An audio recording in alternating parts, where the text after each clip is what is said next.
दोस्तों नमस्कार। दोस्तों, यदि आप रोज़गार की आकांक्षा लिए बैठे हैं तो ये सरकार आपको रोज़गार नहीं दे सकती, आप भूल जाइए। भारत सरकार आपको रोज़गार देने में असमर्थ है। और ये मैं नहीं कह रहा हूँ, ये पिछले कुछ वर्षों का डाटा बता रहा है कि किस प्रकार से सरकारों ने, उनके मुलाजिमों ने और नौकरी देने वाली जितनी भी संस्थाएं हैं, जितने कमीशन हैं,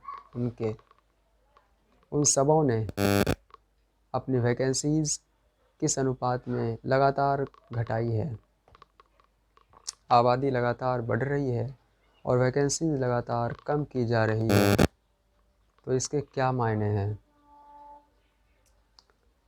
जिस अनुपात में जनसंख्या बढ़ती है, सरकार को तो चाहिए ना कि उसी अनुपात में अपनी वैकेंसी भी बढ़ाए, रोज़गार के अवसर पैदा करें। लेकिन नहीं, लगातार रोज़गार को, लगातार वैकेंसीज को घटाते जा रहे हैं।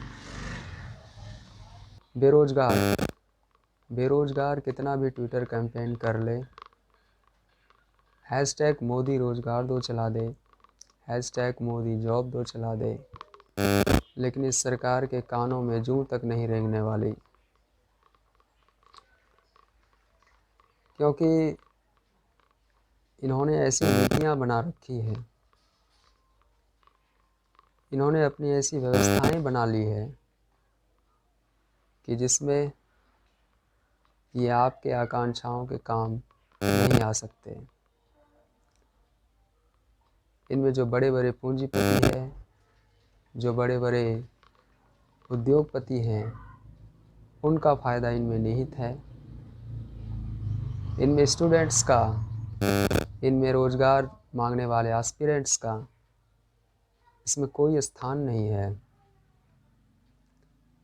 और उन्होंने तो कह दिया है कि आप आत्मनिर्भर बनो, और आत्मनिर्भरता के कई रास्ते भी उन्होंने सुझाए हैं। उन्होंने कहा है ना आपको कि पकौड़े तलिए, तो फिर तलिए पकौड़े, पकौड़े तलिए, जलेबी छानिए। और आप क्या करेंगे? आपकी हैसियत क्या है? आप पूंजीपति नहीं हो, आप मुकेश अंबानी या अडानी नहीं हो। आपके लिए ऐसे ही अवसर उन्होंने सुझाए हैं। तो ये तो हमारे सरकार का हाल है। और वह सरकार जिसे हमने चुना है। जनता सरकार क्यों चुनती है?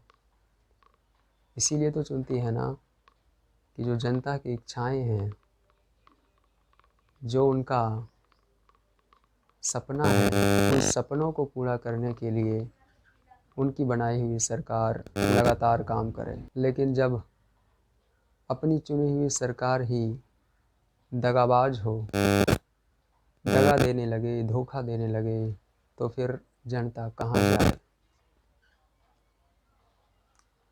ये स्थिति कैसे बदलेगी?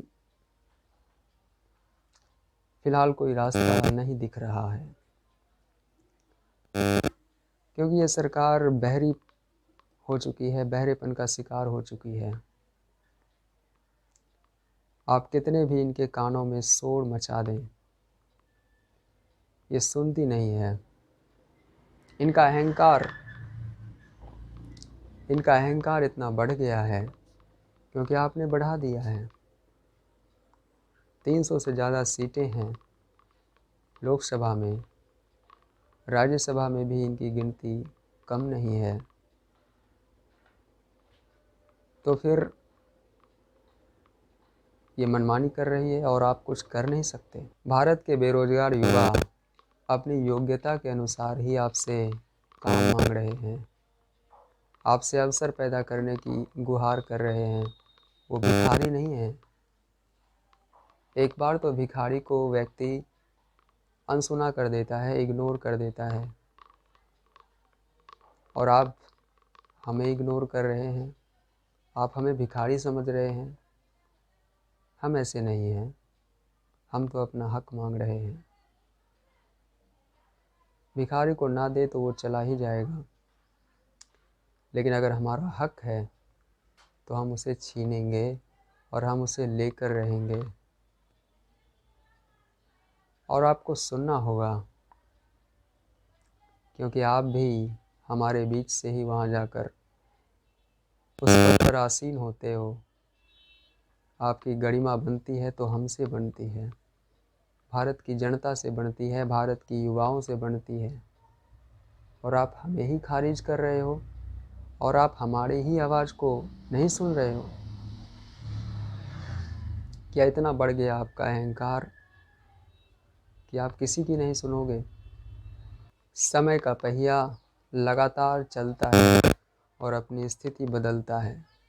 आपका भी अहंकार चूर होगा। आपने तो हद ही कर दी। ना आप किसानों की सुनेंगे, ना आप भारत के बेरोजगार युवाओं की सुनेंगे, और फिर अपने मन की बात सुनाएंगे। फिर आप ये चाहते हैं कि आपके मन की बात लोग सुने और उसी पर खुश हो जाए। तो ऐसा नहीं हो सकता। आपको रोजगार के अवसर पैदा करने होंगे। प्राइवेट सेक्टर्स की अगर हम बात करें तो वो भी रोजगार देने में विफल हैं।